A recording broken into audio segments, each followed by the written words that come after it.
Good morning students, welcome back. My name is Neha. Today we will start exercise 10.1.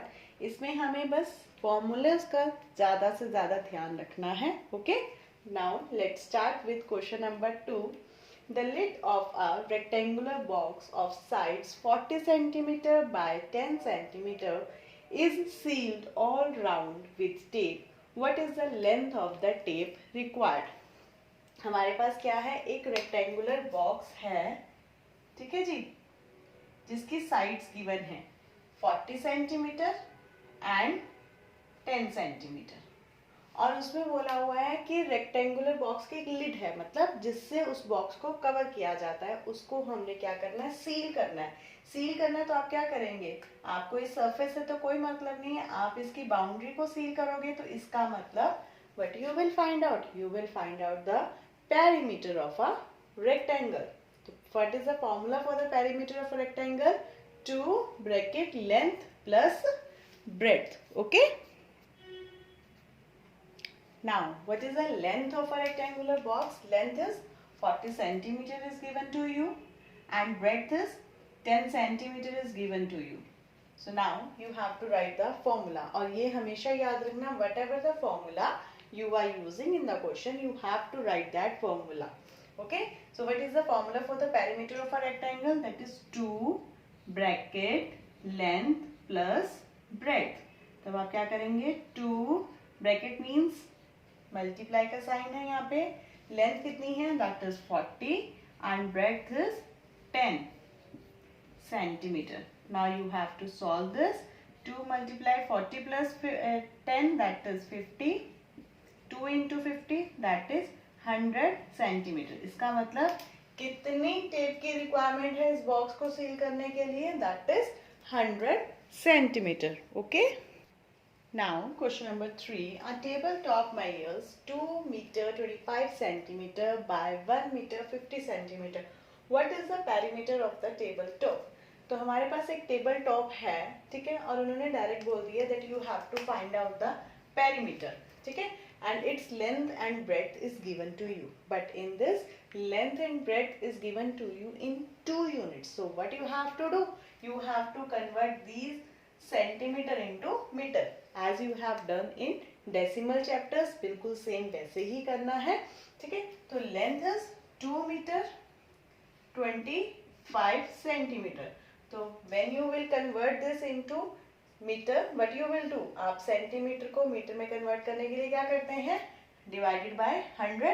तो आपको solve कर लीजिए, नहीं तो अब तक आपको पास प्रैक्टिस हो गई है. You can write directly 2.25 metre. Okay. Now breadth is 1 metre 50 centimetre. Again अगर आप सॉल्व करना चाहते हैं, डिवाइडेड बाय 100 करके करना चाहते हैं, नो प्रॉब्लम, ठीक है. नहीं तो आप डायरेक्ट लिखना चाहते हैं, then कोई प्रॉब्लम नहीं.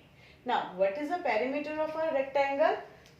Again you have to write down the formula first. 2 multiply length plus breadth. तो 2 length कितनी है, that is 2.25 and breadth is 1.50 metre. ठीक है जी. 2 multiply, इनको प्लस कीजिए, 2.25 plus 1.50 and you will get 3.75. अब what you will do, 2 into 3.75, आप इसको यहीं पे 2 से मल्टीप्लाई कर लीजिए. 2 5 are 10, 1 carry, 2 7 are 14 plus 1 15, 1 2 3 are 6 plus 1 7 और डेसिमल की जगह डेसिमल. तो हमारे पास पेरीमीटर इसका क्या आ गया, 7.50 metre. Okay. Now question number 4. What is the length of the wooden strip required to frame a photograph of length and breadth 32 centimeter and 21 centimeter? देखिए, you have a photograph. आपके पास एक photograph है और उसको आपने क्या करवाना है, फ्रेम करवाना है. फ्रेम करवाना है तो ऑब्वियसली आप इसको इस एरिया में तो नहीं फ्रेम करवाएंगे, आप इसकी बाउंड्री पे फ्रेम करवाएंगे. तो जब भी हम बाउंड्री की बात करते हैं, in that case what we have to do, we have to find out the perimeter. So in this question we have a length and breadth. Length and breadth दोनों given है, तो आपने क्या करना है, सिंपल पेरीमीटर का formula लगाना है and you will get the length of the wooden strip. So now length is 32, breadth is 21 centimeter and formula for the perimeter is 2 into length plus breadth. तो मैंने यहाँ पे इसको सॉल्व कर दिया 106 सेंटीमीटर. तो हमने निकालना क्या था, length of the wooden strip. तो at the end we will write length, required length of wooden strip, मतलब हमें कितनी स्ट्रिप की रिक्वायरमेंट है, दैट इज 106 सेंटीमीटर. ओके, कितनी हमें रिक्वायरमेंट होगी, 106 सेंटीमीटर स्ट्रिप की जरूरत है. Now question number 5, a rectangular piece of land measures 0.7 kilometre by 0.5 kilometre. एक रेक्टेंगुलर पीस है ऑफ लैंड है, ठीक है, जिसमें length is given to you 0.7 kilometre and breadth is given to you 0.5 kilometre. Each side is to be fenced with 4 rows of wires. देखिए ध्यान से बेटा, इस क्वेश्चन को है कुछ भी नहीं बट एक छोटा सा पॉइंट है इसमें. ये हमारे पास एक पीस ऑफ लैंड गिवन है और इसके आसपास हमने चारों तरफ फेंसिंग करनी है. फेंसिंग क्या होती है, जैसे आपने कई बार देखा होगा कि वो तारे सी लगी होती हैं चारों तरफ, ठीक है, तो उसको हम बोलते हैं फेंसिंग. तो फेंसिंग जो है अब इन्होंने वायर्स के साथ करनी है और 4 रोज की फेंसिंग की करनी है. एक रो ये, उसके ऊपर एक और रो, ठीक है जी, then third row and then fourth row. Got it. तो अब क्या है, 4 रोज की करनी है. तो सबसे पहली बात कि अगर बाउंड्री पे करनी है फेंसिंग तो हमें यहाँ से ये तो पता चल गया that we have to find out the perimeter. हमें पेरीमीटर निकालना है, बट पेरीमीटर जब हम निकालते हैं तो वो सिर्फ एक 1 राउंड की बात होती है, सिर्फ एक ही सर्कल की बात होती है. तो यहाँ पे तो हमें 4 रोज ऑफ वायर्स लगानी है. तो इसका मतलब जो भी पेरीमीटर आएगा उसको हम क्या करेंगे, क्योंकि हमें यहाँ पे बताना है length of the wire. Total wire हमें ये 4 रोज हम लगानी है, तो 4 रोज लगानी है. तो टोटल वायर हमें कितनी चाहिए, तो हम क्या करेंगे, टोटल वायर फाइंड आउट करने के लिए जो भी पेरीमीटर आएगा उसको 4 से मल्टीप्लाई कर देंगे. That will be your answer. Okay, now length is, breadth is, both are given to you and I have find out here perimeter. और perimeter हमारे पास आया है that is 2.4 किलोमीटर.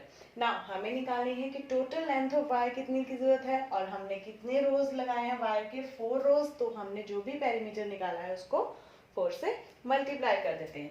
तो इसका मतलब 4 मल्टीप्लाई 2.4 किलोमीटर, इसको आप मल्टीप्लाई करेंगे and you will get 9.6 kilometre. मतलब आपको total length of wire 4 round लगाने के लिए कितने की जरूरत है, that is 9.6 kilometre.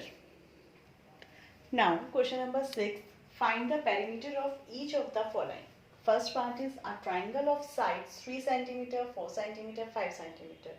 All the sides are different, ठीक है. सो सभी साइड्स अगर डिफरेंट होती हैं that triangle is known as scalar triangle. और मैंने आपको इसका पेरीमीटर बताया था इंट्रोडक्शन पार्ट में, how you have to find out sum of the all sides. तो पेरीमीटर कैसे निकालेंगे स्केलर ट्राइंगल का, सम ऑफ ऑल साइड्स. इसका मतलब 3 centimetre plus 4 centimetre plus 5 centimetre. 3 plus 4 7, 7 plus 5 12 centimeter. Okay. Now come to the B part, an equilateral triangle of 9 centimeter. अब equilateral triangle है, सारी sides equal है, उसका भी फॉर्मूला मैंने आपको बताया था, that is how to find out the perimeter of an equilateral triangle. 3 multiply side. तो side कितनी given है, that is 9 centimeter. 3 into 9 27 centimeter. Okay, now come to the last part of this question. An isosceles triangle with equal sides 8 centimeter and third side 6 centimeter. Isosceles triangle means whose two sides are equal. तो उन्होंने हमें बता दिया कि जो ये 8 centimetre है, ये 2 साइड्स 8 सेंटीमीटर और थर्ड साइड क्या है 6 सेंटीमीटर. तो इसका भी क्या होता है, सम ऑफ ऑल साइड्स. तो एक साइड, ये जो 8 है वो तो कितनी टाइम्स आएगा, 2 टाइम्स, क्योंकि आइसोसेलेस ट्राइंगल है जिसकी 2 साइड्स इक्वल होती हैं. और थर्ड साइड क्या है, दैट इज 6 सेंटीमीटर. अब इन सबको क्या कर दीजिए, plus. 8 plus 8, 16. 16 plus 6, that is 22 centimeter. This was your question number 6 for the today. These much questions. Hope so you understand these questions. Practice these. Okay students, take care. Bye.